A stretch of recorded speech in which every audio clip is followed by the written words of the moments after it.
Hello everyone, welcome back to the channel banking professionals make it possible. तो उम्मीद करती हूँ आपकी पढ़ाई बहुत अच्छी चल रही होगी, आपकी तैयारी भी बहुत अच्छी चल रही होगी और आप इस प्लेलिस्ट से ज़रूर जुड़े होंगे। कौन सा प्लेलिस्ट?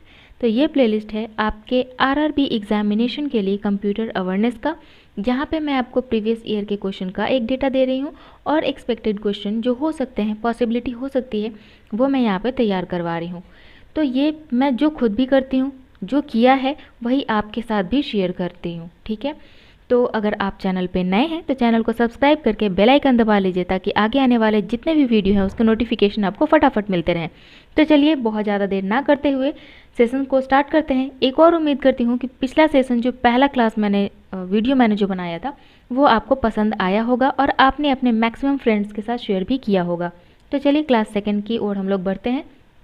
आज मैं मेमोरी बेस्ड पेपर के कुछ क्वेश्चंस यहाँ पे आपके साथ शेयर करने वाली हूँ, पीओ और क्लर्क का, क्योंकि आपकी डिमांड थी एक्सप्लेन्ड वे में, इसलिए मैं क्वेश्चन थोड़े थोड़े करके ला रही हूँ। लेकिन हाँ, इतना श्योर है कि जो भी आपको बताऊँगी वो आपके माइंड में ज़रूर फिट हो जाएगा। तो चलिए आगे देखते हैं क्वेश्चन को।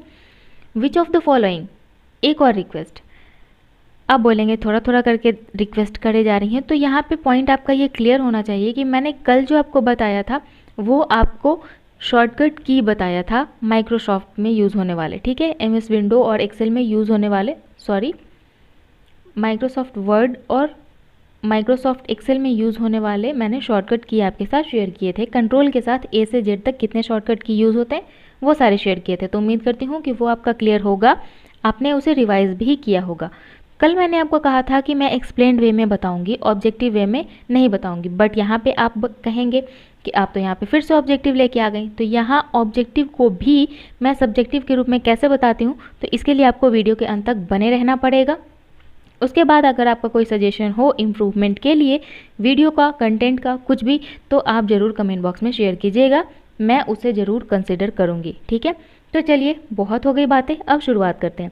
विच of the following operating system developed by Apple, Apple के द्वारा कौन सा इसमें ऑपरेटिंग सिस्टम है जो कि डेवलप किया गया है एप्पल के द्वारा। ध्यान से समझिएगा, ऑपरेटिंग सिस्टम क्या होता है।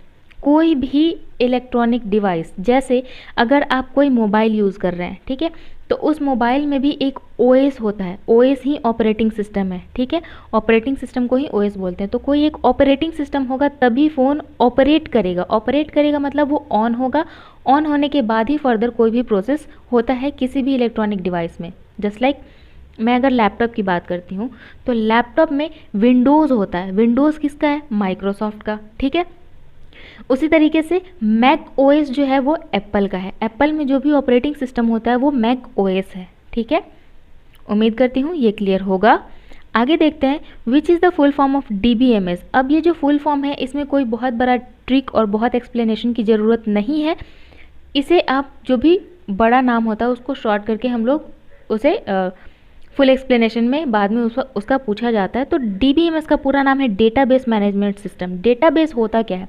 देखिए, कोई भी डेटा, जैसे स्कूल का एग्जांपल लेते हैं कि एक स्कूल में 5 क्लास से, मान लेते हैं 8 क्लास तक कोई स्कूल चला रहा है, ठीक है, नॉर्मल प्राइवेट स्कूल की बात कर रही हूँ। तो जो 8 क्लास तक स्कूल चल रहा है इसमें हर एक क्लास में 50 बच्चे होंगे।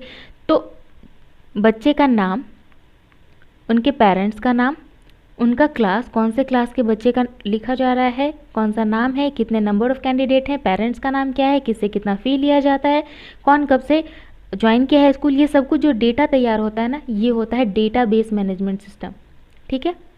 डेटाबेस को कैसे मैनेज करते हैं, ये एक तरीके का डेटाबेस मैनेजमेंट सिस्टम है। ये तरीका था, ठीक है, बहुत तरीके से डीबीएमएस को मेंटेन किया जाता है, ठीक है। What is the base of octal number. इतना तो उम्मीद कर सकती हूँ कि आपको ऑक्टल, पेंटागन, हेक्सागन ये क्लियर होगा। तो ऑक्ट का मतलब होता है 8, ठीक है, ऑक्टल का मतलब होता है 8। तो ऑक्टल का जो बेस नंबर होता है ना वो 8 होता है, ठीक है। कोई भी डिजिट का बेस, जो भी नंबर का जो बेस है, ऑक्टल फॉर्म में पूछा तो 8, ठीक है। उसी तरीके से हेक्सा पूछ दिया तो हेक्सा क्या होता है? 6, ठीक है। आगे देखते हैं, which of the following is used in first generation computer. Computer जब सबसे पहली बार बना था तो इसमें वैक्यूम ट्यूब यूज़ किया गया था, ठीक है। तो वैक्यूम ट्यूब जो है वो फर्स्ट जनरेशन में यूज़ किया गया था। इससे रिलेटेड मैं एक पर्टिकुलर वीडियो लाऊंगी जहाँ पे मैं हर एक जनरेशन के कंप्यूटर में कौन सा सर्किट यूज़ हुआ है, जैसे आईसी कौन से में यूज़ हुआ है, ट्रांसलेटर, वीएलएसआई, वैक्यूम ट्यूब, ये पूरा एक्सप्लेन्ड मैं एक जनरेशन कंप्यूटर जनरेशन पे लाऊंगी अगर आपने इसमें हामी भरी तो। अदरवाइज़ मैं ऐसे ही ऑब्जेक्टिव टाइप में आपको एक्सप्लेन करते चलूँगी। अगर आपको रिक्वायर्ड है कि हर एक जनरेशन का कंप्यूटर का पूरा डिटेल लेके आइए तो आप कमेंट बॉक्स में ज़रूर बताइएगा, ठीक है। चलिए आगे बढ़ते हैं। PROM, इसका भी फुल फॉर्म आपसे पूछा जाएगा, प्रोग्रामेबल रीड ओनली मेमोरी। एक ऐसा मेमोरी जिसे सिर्फ रीड करने के लिए प्रोग्राम किया गया है, ठीक है। रोम का फुल फॉर्म होता है रीड ओनली मेमोरी, रैम का फुल फॉर्म होता है रैंडम एक्सेस मेमोरी, PROM का फुल फॉर्म होता है प्रोग्रामेबल रीड ओनली मेमोरी। एक ऐसा मेमोरी जिसे प्रोग्राम किया गया है सिर्फ और सिर्फ रीड करने के लिए, ठीक है। उसमें आप कोई भी एडिट नहीं कर सकते हैं। जैसे एक डीवीडी, मान लेते हैं कि एक डीवीडी लेके आते हैं हम लोग मार्केट से जिसमें गाना पूरा भरा हुआ है, उसमें हम लोग कुछ नहीं कर सकते हैं, सिर्फ सुन सकते हैं उस गाने को। लेकिन एक ब्लैंक डीवीडी लेके आइए जहाँ पे आप उसमें अपना डेटा अपने अकॉर्डिंग भर सकते हैं, ठीक है।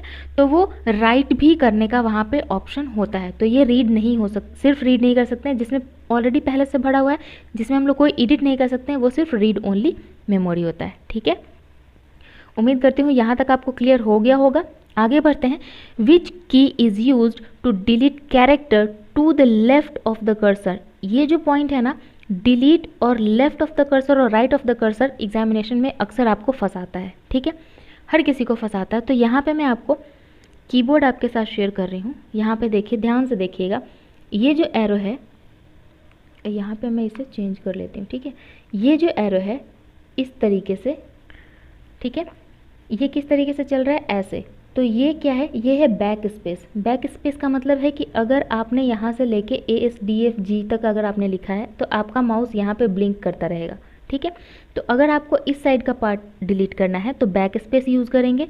मान लेते हैं कि ASDFGH आपने लिखा, ठीक है, और आपको जो है इसके बाद यहाँ पे आपने 1 2 3 4 5 लिखा, ठीक है। अगर आपको इस साइड का पार्ट डिलीट करना है, ठीक है, यहाँ पे आपका कर्सर है, इस साइड का डिलीट करना है तो बैक स्पेस यूज़ कीजिएगा। इस साइड का डिलीट करना है तो कर्सर को बीच में लेके आइए और यहाँ पे आपको एक डिलीट बटन दिखेगा, उस डिलीट बटन को आप प्रेस कीजिएगा तो आपका इस साइड वाला डिलीट होता चला जाएगा, ठीक है। यहाँ पे आपको delete button,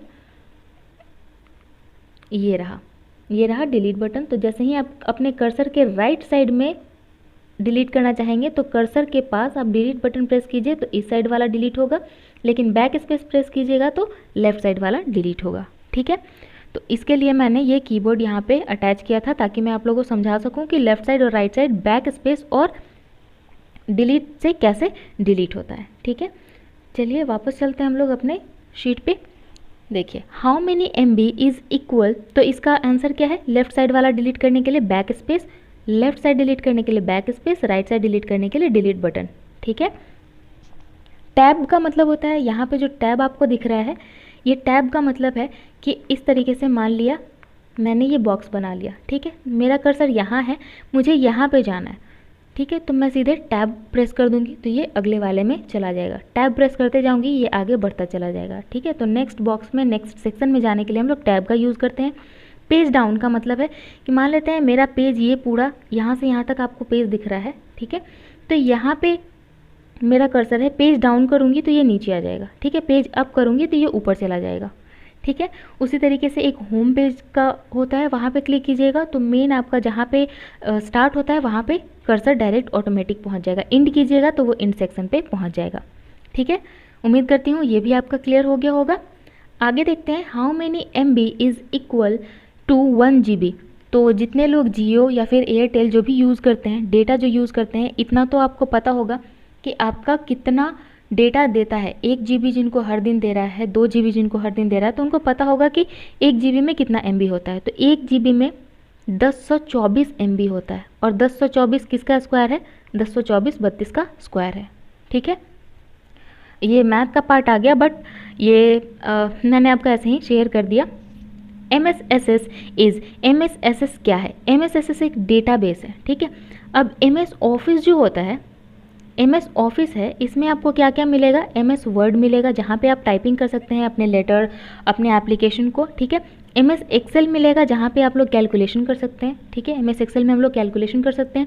MS power point मिलेगा जिसे हम लोग PPT बोलते हैं, वहाँ पे हम लोग प्रेजेंटेशन तैयार करते हैं, ठीक है। कोई भी data, pie chart, flow chart. तो इस तरीके का प्रेजेंटेशन तैयार करने के लिए हम लोग MS पावर पॉइंट यूज़ करते हैं। एक MSSS होता है जहाँ पे MSSS हम लोग यूज़ करते हैं डेटाबेस के लिए। डेटा तैयार करने के लिए हम लोग MSSS यूज़ करते हैं। ठीक है, उम्मीद करती हूँ ये भी आपको क्लियर हो गया होगा। आगे बढ़ते हैं। ब्राउज़र किसको बोलते हैं? जैसे हम लोग कोई भी चीज़ सर्च करना हो, जैसे इंटरनेट एक्सप्लोरर जो है, गूगल क्रोम है, ये सब ब्राउज़र है। ब्राउज़र का मतलब है वैसा एप्लीकेशन जहाँ पे हम लोग ब्राउज़ कर सकते हैं, मतलब एक्सपैंड कर सकते हैं, एक्सप्लोर कर सकते हैं, कोई आइटम सर्च कर सकते हैं। ठीक है, तो उसको हम लोग ब्राउज़र बोलते हैं। सिस्टम सॉफ्टवेयर, कोई भी डिवाइस में जो भी सॉफ्टवेयर है एक पर्टिकुलर काम के लिए, वो सिस्टम सॉफ्टवेयर कहलाएगा। ठीक है, आगे बढ़ते हैं। Photo editing, spreadsheet and word processing were the example of. Photo edit करने के लिए हम लोग क्या यूज़ करते हैं? एप्लीकेशन। बोलते हैं ना कि फ़ोन में ये वाला ऐप डाउनलोड कर लो, फ़ोटो एडिट अच्छा करता है। तो app is nothing but short form of application. ठीक है, एंड इन शॉर्ट हम लोग ऐप सीधा बोल देते हैं, बट वो एक टाइप ऑफ सॉफ्टवेयर है जो कि आपके फ़ोन में, एंड्रॉयड में यूज़ होता है। ठीक है, तो ये एप्लीकेशन सॉफ्टवेयर में हम लोग क्या करते हैं? फ़ोटो एडिटिंग का काम, वर्ड प्रोसेसिंग का काम, स्प्रेडशीट का काम, ये सब काम हम लोग एप्लीकेशन सॉफ्टवेयर में करते हैं। और एप्लीकेशन सॉफ्टवेयर और ऐप में बहुत ज़्यादा डिफरेंस नहीं है, ये डिपेंड करता है कि आपका डिवाइस कौन सा है। ठीक है, विंडो में यूज़ कर रहे हैं तो ये एप्लीकेशन सॉफ्टवेयर हो जाता है, और हम लोग फ़ोन में यूज़ कर रहे हैं, मीन्स कंप्यूटर में यूज़ कर रहे हैं तो सॉफ्टवेयर हो गया, और हम लोग जैसे ही फ़ोन में इसे लाते हैं तो हम लोग ऐप बोल देते हैं सीधा सीधा। ठीक है, तो यही माइनर सा डिफरेंस है यहाँ पे। ठीक है, काम सेम ही है, बस प्लेटफॉर्म का डिफरेंस है। Which of the following shortcut key is use to close document in MS word. उम्मीद करती हूँ कल का शॉर्टकट जो भी की मैंने आपको बताया था आपको याद होगा। तो जो भी डॉक्यूमेंट आपने अभी ओपन कर रखा है उसे हम लोग सिंपली क्लोज कर सकते हैं सिर्फ और सिर्फ Ctrl+W प्रेस करके। ठीक है, Ctrl+C कॉपी, Shift+C और Alt+W। आप लोग कमेंट बॉक्स में बताइएगा, क्योंकि मैंने आपको बताया नहीं है तो आप लोग सर्च करके बताइए, या फिर मैं नेक्स्ट डे आपको तो ये ज़रूर बताऊंगी। अल्ट और शिफ्ट सबका कमांड में आपको बताऊंगी, बट हाँ कंट्रोल का मैंने बता दिया था, तो उम्मीद करती हूँ ये याद होगा। बट हाँ, इन दोनों का आप सर्च करके ज़रूर शेयर कीजिएगा, उम्मीद करती हूँ आप लोग शेयर ज़रूर करेंगे। आगे बढ़ते हैं।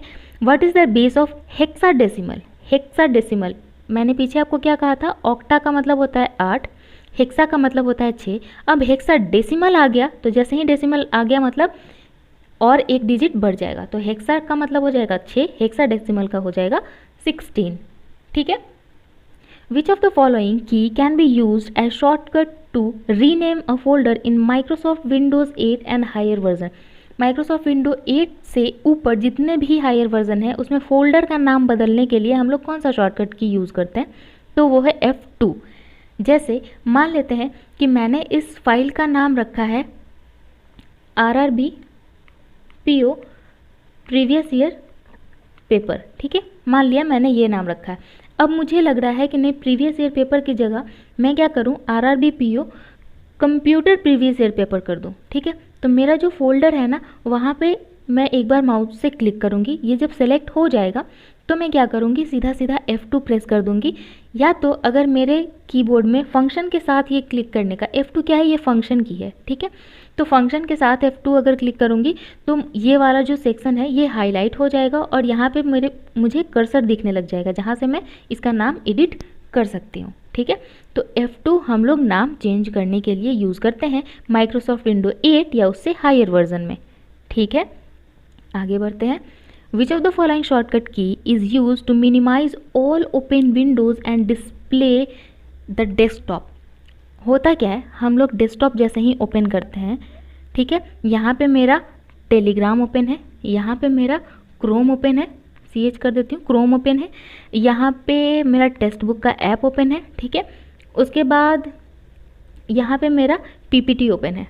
ठीक है, ये सब कुछ ओपन है मेरा एक साथ विंडो में। ठीक है, अब मुझे क्या करना है, जैसे ही मैं इसे मिनिमाइज़ करूँगी तो फिर इसे मिनिमाइज़ करूँगी, इससे मतलब मुझे डायरेक्ट डेस्कटॉप पे जाना है तो एक एक करके मिनिमाइज़ करना पड़ेगा। बट यहाँ पे एक शॉर्टकट है जो कि है विंडो का लोगो और D। विंडो का लोगो प्रेस किए रहिएगा और साथ ही साथ D प्रेस करिएगा, तो आप डायरेक्ट डिस्प्ले पे जा सकते हैं, विंडोज़ डिस्प्ले पे जा सकते हैं। ये रहा विंडो की और D, इन दोनों को एक साथ अगर प्रेस कीजिएगा, विंडो दबाए रखिए और D को प्रेस कीजिए, तो आप सीधा सीधा कहाँ पहुँच जाइएगा, आप पहुँच जाएंगे यहाँ डिस्प्ले, डेस्कटॉप के डिस्प्ले पे। ठीक है, डेस्कटॉप जहाँ पे आपको दिस PC रिसाइकिल बिन, ये सारा जो दिखता है वो होता है डिस्प्ले, डेस्कटॉप उसी को कहते हैं। ठीक है, उम्मीद करती हूँ ये भी आपको समझ में आ गया होगा। जहाँ भी आपको कुछ लगे मिसिंग और या फिर आपको कुछ ना समझ में आए तो आप कमेंट बॉक्स में कमेंट कर दीजिएगा। In order to move from one worksheet to another in MS excel work one should click. जैसे MS एक्सेल में देखिए, ये है MS एक्सेल का शीट। ठीक है, यहाँ पे देखिए एक बार में, ये भी सवाल पूछा जा सकता है कि एक बार में MS एक्सेल का जब हम लोग एक वर्कबुक ओपन करते हैं तो एक बार में बाय डिफ़ॉल्ट कितना शीट ओपन होता है। तो यहाँ देख लीजिए 1, 2 और 3, एक बार में 3 शीट ओपन होता है। ठीक है, तो हमें अगर शीट 3 पे जाना है या 2 पे जाना है, बाय डिफ़ॉल्ट शीट 1 आपका ओपन होगा, तो शीट 2 पे जाना होगा तो शीट पे क्लिक करना होगा, तब हम लोग शीट 2 पे जाएंगे। अगली बार शीट 3 पे क्लिक करेंगे तो हम लोग शीट 3 पे जाएंगे। तो यही सवाल है यहाँ पे कि अगर एक वर्कशीट से दूसरे पे जाना है MS एक्सेल में तो हमें क्या क्लिक करना होगा, तो हमें शीट टैब क्लिक करना होगा। ठीक है, टैब बटन का यूज़ मैंने आपको बता दिया। एक्टिव सेल क्या होता है, जैसे देखिए यहाँ पे मैं जैसे ही ओपन करूँगी तो कहीं तो एक जगह मेरा माउस का कर्सर होगा, तो ये बाय डिफ़ॉल्ट यहाँ पे होगा। ठीक है, 1A में। ठीक है, तो 1A में जो मेरा कर्सर है जहाँ पे मैं लिख सकती हूँ तो वो एक्टिव होगा, वहाँ पे मैं कुछ भी वहाँ पे लिख सकती हूँ, तो वो एक्टिव सेल कहलाता है। ठीक है, स्क्रॉल बार का मतलब है कि माउस को जैसे ही हम लोग ऊपर नीचे करते हैं ना, माउस इस तरीके से अगर एक माउस बना है तो यहाँ पे एक स्क्रॉल करने वाला बटन होता है और ये लेफ़्ट और एक राइट बटन होता है। ठीक है, तो ये होता है स्क्रॉल बार। ठीक है, और ये जो आपको यहाँ पे दिख रहा है ये वाला पोर्शन, ये है स्क्रॉल करने के लिए स्क्रॉल बार। ठीक है, तो आप जैसे ही इसे मूव करेंगे तो ये ऊपर नीचे होना चालू हो जाएगा। ठीक है, which shortcut key is use to check spelling and grammar in MS Word. MS Word में अगर आपने स्पेलिंग का ही, मान लेते हैं मैंने स्पेलिंग का ही स्पेलिंग गलत लिख दिया, जैसे स्पेलिंग SPELLING है, मैंने यहाँ पे क्या किया SPELING लिख दिया, तो अब मुझे लग रहा है कि कुछ तो गड़बड़ है, तो मैं F7 जैसे ही प्रेस करूँगी तो यहाँ पे स्पेलिंग और ग्रामर जो भी एरर है यहाँ पे वो मुझे दिख जाएगा। ठीक है, which is not a storage device. Storage device क्या होता है, स्टोर का मतलब होता है जमा करना, एक ऐसा डिवाइस जो आपके डेटा को जमा करेगा। अब डिवाइस में हम लोग अपना खाना पानी तो जमा नहीं करेंगे, वहाँ पे हम लोग क्या जमा करेंगे, तो डेटा जमा करेंगे। कैसा डेटा, जो हम लोग टेलीग्राम से PDF जमा करते हैं, PDF जमा करने की जो बीमारी है, बस वही वाला PDF जमा करना है। ठीक है, जस्ट जोकिंग, बट हाँ हम लोग क्या करते हैं, कोई भी डेटा जमा करना है, जैसे फॉर्म फिल कर दिया हमने अभी RRB का, तो उसका हम लोग कहीं तो प्रिंट रखेंगे ना, या लास्ट मोमेंट पे वेट करेंगे इंटरव्यू के टाइम कि कब जल्दी से हमें दे रीप्रिंट का ऑप्शन, नहीं, हम लोग कहीं ना कहीं सेव करके रखेंगे। तो सेव करने के लिए आप CD यूज़ कर सकते हैं जो पुराने ज़माने में आता था, हार्ड डिस्क यूज़ कर सकते हैं जो अभी मॉडर्न हो गया, कंप्यूटर में लगाइए और किसी भी उसको लेके घूम लीजिए, किसी भी कंप्यूटर में लगाइए और आपका काम हो जाएगा। फ्लॉपी डिस्क और DVD, ये सारा क्या है, स्टोर करने का काम करता है, लेकिन प्रिंटर स्टोर करने का काम नहीं करता। आप इसको कोई भी कमांड दीजिएगा कि ये मेरे कंप्यूटर में है, इसको बाहर निकालो, तो ये प्रिंट करके आपको हार्ड कॉपी में दे देगा। ठीक है, आपसे पूछा जाए प्रिंटर इनपुट डिवाइस है कि आउटपुट डिवाइस है, तो प्रिंटर एक इनपुट नहीं आउटपुट डिवाइस है। क्यों, क्योंकि आपको ये डेटा बाहर निकाल के देता है। ठीक है, और जो आपके कंप्यूटर के अंदर जो भी डेटा है, जैसे ये जो डेटा आप देख रहे हैं स्क्रीन पे जो देख रहे हैं, दिस इज़ सॉफ्ट कॉपी। ठीक है, ये सॉफ्ट कॉपी है, लेकिन जैसे ही इसका PDF मैं आपको दूं और उसका प्रिंट करवा के पेज आपके सामने आ जाए, ये सारा कुछ लिखा हुआ एक पेज में आपके हाथ में आ जाए, that will be the hard copy. ठीक है, वो हार्ड कॉपी हो जाएगा। उम्मीद करती हूँ यहाँ तक आपका क्लियर होगा। आगे बढ़ते हैं, आगे नहीं बढ़ना है, यहाँ तक हो गया, दैट्स इट। आज का सेशन इतना ही। उम्मीद करती हूँ आपके लिए हेल्पफुल रहा होगा। अगर अच्छा लगा हो तो लाइक ज़रूर कीजिएगा, कोई डाउट रह गया हो तो कमेंट सेक्शन में ज़रूर पूछिएगा। उम्मीद करती हूँ मैं जिस लेवल पे समझाना चाह रही थी और जिस लेवल पे आपको चाहिए उतनी कोशिश मैंने की है, बट फिर भी कोई कमी रह गई हो तो ज़रूर शेयर कीजिएगा। I will be eagerly waiting for your comment to improve my video and all the sessions. ठीक है, तो अगर आपने चैनल को अभी तक सब्सक्राइब नहीं किया है तो एक छोटी सी रिक्वेस्ट है कि सब्सक्राइब करके बेल आइकन दबा लीजिए ताकि आगे आने वाले सारे वीडियो के अपडेट आपको मिलते रहें। और आपका सब्सक्रिप्शन मुझे कहीं ना कहीं मोटिवेट करता है कि मेरे साथ इतने और लोग जुड़ रहे हैं जिनको की और सपोर्ट की ज़रूरत है, तो मैं अपना बहुत बेस्ट ट्राई करती हूँ कि आपको वो सब कुछ शेयर कर सकूं, जो कि आपके एग्जामिनेशन के लिए बहुत हेल्पफुल रहे। अगर आपको अच्छा लगा हो, हेल्पफुल लगा हो तो लाइक भी कीजिएगा और दोस्तों के साथ शेयर करना मत भूलिए, क्योंकि अगर उनका भी आरआरबी का एग्ज़ाम है और वो भी कहीं इधर उधर सर्च कर रहे हैं एक्सप्लेन्ड वे में कंप्यूटर को जानने के लिए, तो उनकी भी हेल्प हो जाएगी। अगेन आई विल से कि कोई डाउट रह गया है तो बिल्कुल बेझिझक आप कमेंट सेक्शन में पूछ सकते हैं। आप देख सकते हैं मैं बहुत जल्दी ही रिप्लाई करने की कोशिश करती हूँ। सो आप लोग अपनी पढ़ाई जारी रखिए, एग्जामिनेशन कब होगा नहीं होगा इन सब से पढ़े रह के। All the very best for your preparation. See you soon in the next video. Thank you, have a nice day, bye.